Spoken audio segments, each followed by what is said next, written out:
The empire that died of wealth. How gold destroyed Spain. We think Spain fell because they lost wars.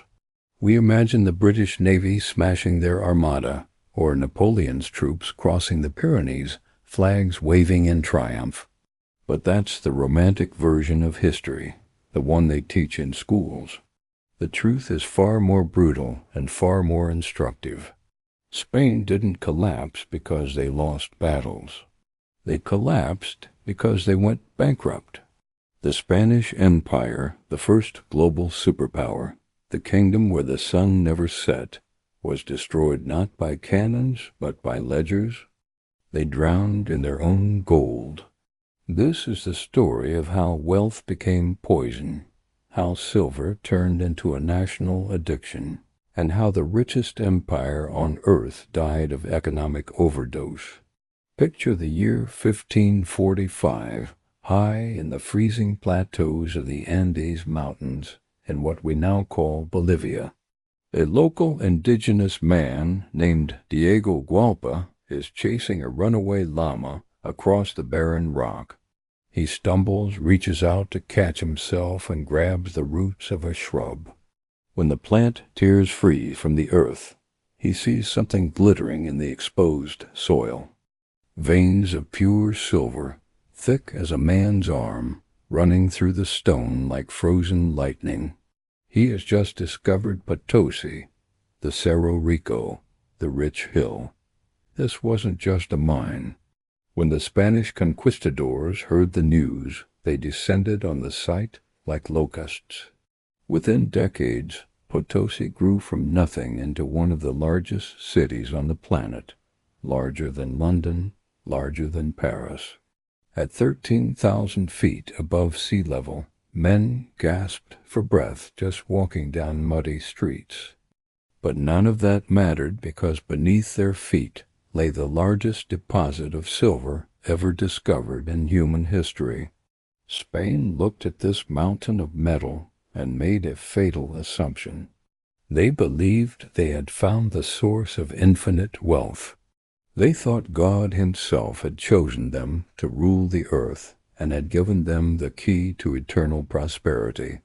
But what they actually found was a slow-acting poison. They found the economic equivalent of a heroin needle. The high would be spectacular, the addiction would be total, and the withdrawal would take centuries. Think about the scale of what Potosí produced. Between 1550 and 1800, the mines of Potosí in Mexico generated 80% of the world's silver supply. Every year, hundreds of tons of pure silver were dragged out of the earth, melted into bars, and stamped into coins. The piece of 8 became the first global currency, accepted from Shanghai to Seville, from Boston to Bombay. It was the dollar of the Renaissance. Twice a year, the Spanish treasure fleets would gather in Havana, massive convoys of galleons riding low in the water, weighed down by the equivalent of billions of modern dollars. When they appeared on the horizon off the coast of Spain, church bells rang across Andalusia. The king breathed a sigh of relief. The bankers in Genoa rubbed their hands together. The party could continue for another year. But here's the thing about easy money. It rewires your brain. It changes your culture. It makes you lazy. Spain stopped making things. Why bother working when the ships are coming? Spanish farmers abandoned their fields and moved to the cities. Blacksmiths put down their hammers. Weavers stopped weaving. The entire productive economy began to shut down because everyone was waiting for the next silver delivery. Money is just a tool, a medium of exchange, a claim on future production. Wealth is the ability to produce things, food, clothing, tools, ships, knowledge. Spain had infinite money, but they stopped producing wealth. This created the first great economic trap of the modern world, a trap we now call the resource curse. and Spain walked right into it with their eyes wide open. Imagine you're a shoemaker in Seville in the year 1555. Seville is the gateway to the Americas, the boom town of the world. One day the treasure fleet arrives, and suddenly everyone has money. Sailors pour off the ships with pockets bulging with silver coins. Nobles who were broke last month are now throwing gold around like confetti. Everyone wants to buy your shoes. So what do? You raise your prices. Now imagine this happening to every merchant, every baker, every landlord in every city across Spain at exactly the same time. Bread costs more. Rent doubles. Cloth triples in price. This was the price revolution, the first major inflationary crisis in modern history. A loaf of bread in 1400 cost the same as it did in 1500. But now, as silver flooded into Spain faster than goods could be produced, prices exploded. Over the next century, prices in Spain rose by 400%. Let that number sink in. In a modern economy, we're used to 2 or 3% inflation per year.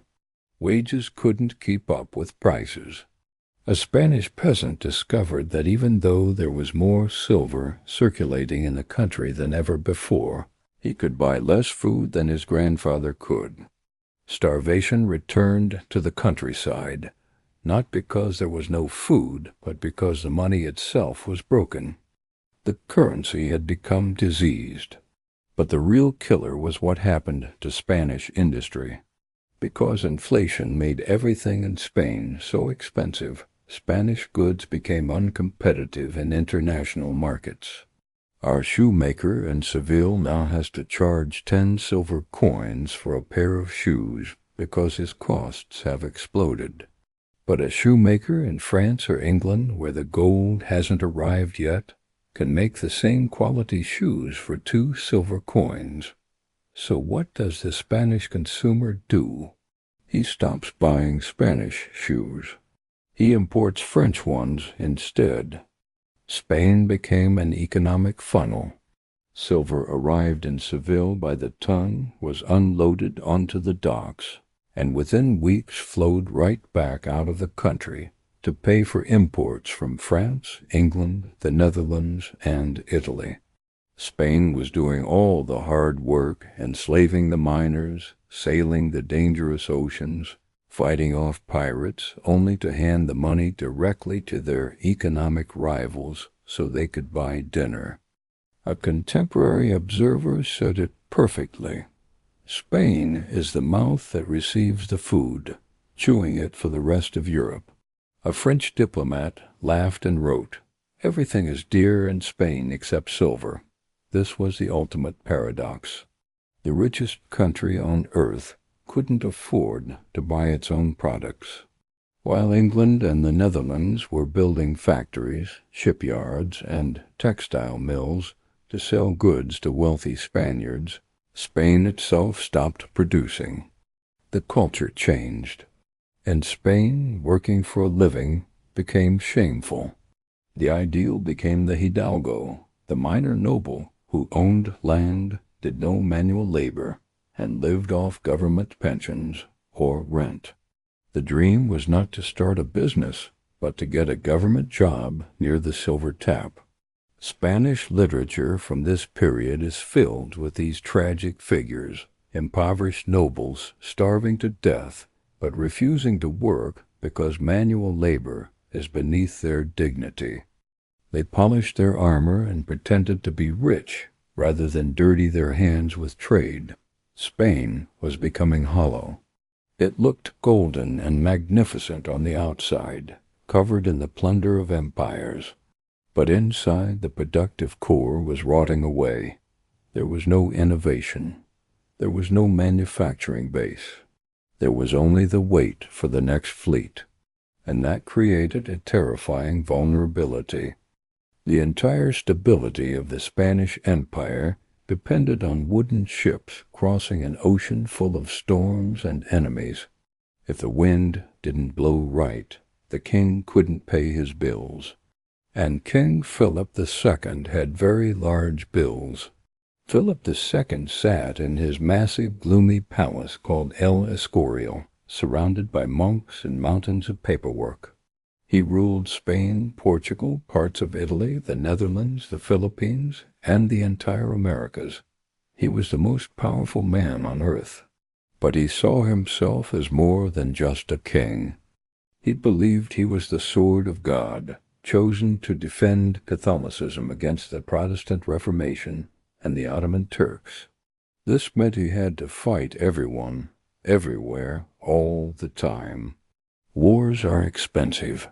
Philip fought the Ottoman Turks in the Mediterranean, culminating in the massive naval battle of Lepanto. He fought the French for control of Italy, but his biggest bleeding wound was the Netherlands. The Dutch territories were Spanish possessions, but they were also the birthplace of capitalism and Protestantism. When the Dutch rebelled, Philip sent the army of Flanders to crush them. This began the 80 Years' War, one of the longest and most expensive conflicts in European history. To keep soldiers fighting in the Netherlands, Spain had to march armies along the Spanish road from Italy through the Alps into northern Europe. They had to pay, feed, and clothe 70,000 men thousands of miles from home for decades. And because Spanish industry had been hollowed out by inflation, they couldn't even make their own weapons. Spain bought gunpowder, cannons, and muskets from foreign merchants, sometimes even from the Dutch they were fighting. The silver from Potosí was literally funding Spain's enemies. Then came Philip's obsession with England. Queen Elizabeth I was a Protestant heretic in his eyes, and her privateers like Francis Drake were raiding his treasure fleets. In 1588, Philip launched the Spanish Armada, the most expensive military operation in history up to that point. 130 ships, 30,000 men, thousands of cannons. The cost was astronomical, but here's the key detail. Philip didn't pay for the Armada with silver he already had. He paid for it with silver he hoped to receive in the future. This is where Spanish finance becomes a horror story. Philip turned to the bankers of Genoa and Germany, families like the Fuggers and the Welsers. He took out what we would now call payday loans on an imperial scale. He would say, "Lend me 5 million ducats now to build the Armada, and I'll pay you back when the treasure fleet arrives in 6 months." The bankers, seeing the endless stream of silver, agreed. They charged 10, 20, sometimes 40% interest. But the Armada was a disaster. It wasn't defeated by superior tactics. It was destroyed by storms, bad luck, and rigid command structures. Half the fleet was smashed against the rocks of Scotland and Ireland. Thousands of sailors drowned. The ships sank to the bottom of the ocean, along with their cannons, their supplies, and Spain's investment. When the news reached Philip, he reportedly said, "I sent my ships to fight men, not the winds and waves of God." But the bankers in Genoa didn't care about God's winds. They wanted their money back. The ships were gone. The cannons were rusting on the ocean floor. The investment had evaporated, but the debt remained, and the interest kept ticking. By the 1570s, the interest payments on Spain's national debt were larger than the entire tax revenue of the empire. Think about that for a second. Every single penny the government collected in taxes, plus every ounce of silver that arrived from the Americas, wasn't enough to even pay the interest on the loans. They weren't paying down the principal. They were just treading water, gasping for air. The king was trapped on a treadmill. He had to borrow more money just to pay the interest on the old money. He mortgaged the future of Spain for generations. He sold tax collection rights to private investors. He sold noble titles to anyone with cash. He squeezed the peasantry until they had nothing left to give. The bankers in Genoa effectively owned the Spanish crown. The treasure would arrive in Seville and be immediately transferred to Italian ledgers before Spanish hands even touched it. Spain had become a shipping company for its creditors. The system was stretched to the breaking point. All it would take was one bad year, one delayed fleet, one pirate raid, and the house of cards would collapse. And collapse it did. We think of sovereign default as a modern phenomenon, something that happens to Argentina or Greece. But Philip II invented the sovereign default. He did it bigger and louder than anyone in history. The breaking point came in 1557. The wars had drained the treasury. The treasure fleet was delayed by storms. The bankers refused to extend any more credit. Philip stood before his court and issued a decree. Spain was suspending all debt payments. He looked at the most powerful bankers in Europe and said, "I'm not paying you." It was a financial earthquake. In Antwerp and Genoa, banks collapsed overnight. Wealthy families lost everything. The credit markets of Europe froze solid. It was the 16th century equivalent of the 2008 financial crisis, except it was caused by one man with one signature. But here's the tragedy. The default didn't stop the spending. Spain was addicted to war and addicted to imports. They had to keep borrowing. After the dust settled, the bankers eventually came back, but now they charged even higher interest rates to account for the default risk. The debt spiral accelerated. Spain defaulted again in 1575. Then again in 1596. Then 1607, 1627, 1647, 1656. It became a generational cycle. Borrow, spend, collapse, borrow, spend, collapse. Each default made the next one more likely and more expensive. The impact on ordinary Spaniards was catastrophic. When the king couldn't pay his soldiers, the soldiers mutinied. In 1576, unpaid Spanish troops sacked the city of Antwerp, their own city, and burned it to the ground in what became known as the Spanish Fury.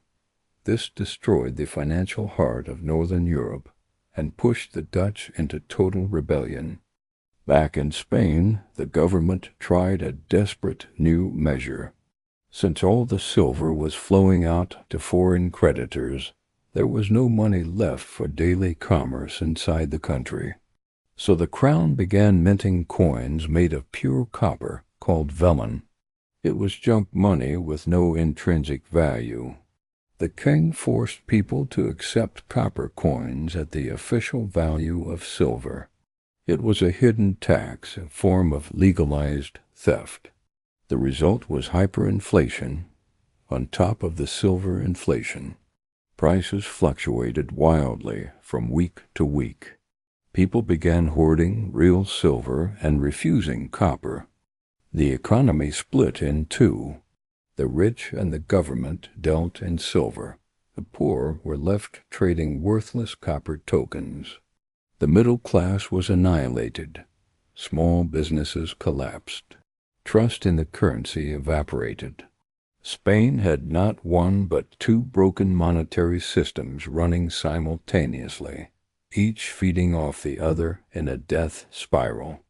By the mid-1600s, the Spanish century was over. The mines of Potosí started to run dry.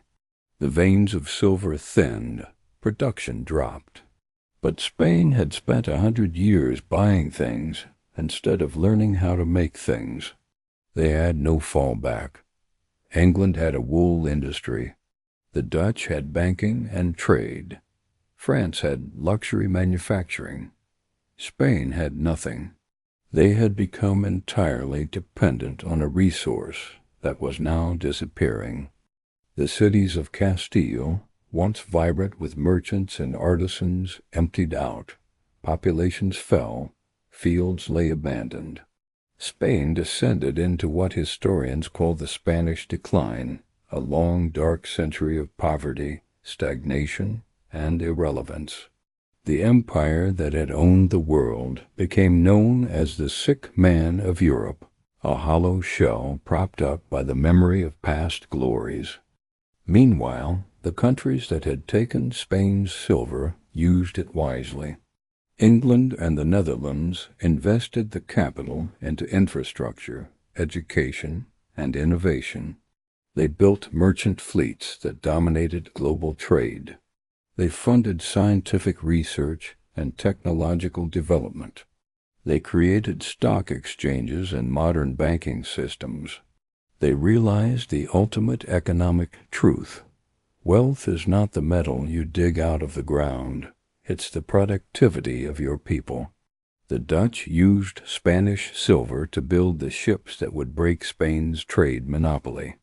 The British used Spanish silver to fund the agricultural and industrial revolutions that would create the modern world. Spain was the conduit, the pipe through which the wealth of the Americas flowed to create modern capitalism, leaving Spain itself gutted and empty. The final insult came centuries later. Spain's debt persisted for generations. The obligations taken on by Philip II were passed down to his son, then his grandson, then great-grandson.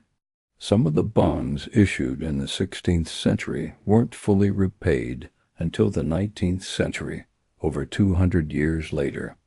Think about that generational curse. Children born in Madrid in 1800 were still paying for wars their great-great-grandfathers had fought. Sovereignty is solvency.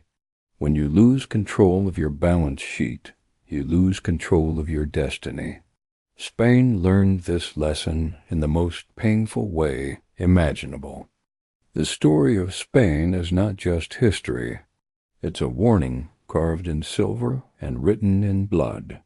It's the ultimate case study of the resource curse, the economic phenomenon where nations rich in natural resources end up poorer than those without them. Whether it's silver in 1550 or oil in Venezuela today, the pattern is the same. Easy money breaks the link between work and reward.